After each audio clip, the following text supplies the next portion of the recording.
Meron na naman tayong i-reveal na video na kumakalat po ito sa kahit saan, no?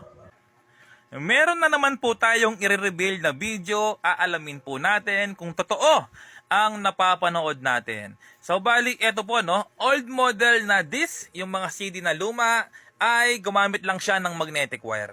So ipapaliwanag po natin kung ano ang ibig sabihin ng magnetic wire na inikot-ikot sa old na CD. Okay? So, bali yung ginawa po dyan ay gagayahin po natin lahat. Kung mapatunayan natin na legit, ay gagawa ko ng mas marami. Mas marami kasi, mas malakas, no? Kasi base po sa napanood natin, ayan, no?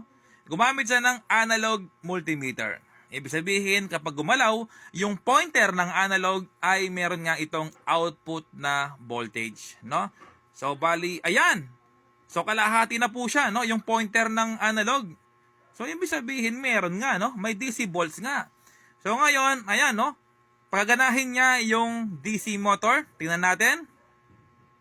Kung iikot nga ba yan? Ayan, no? Umikot. So, ngayon,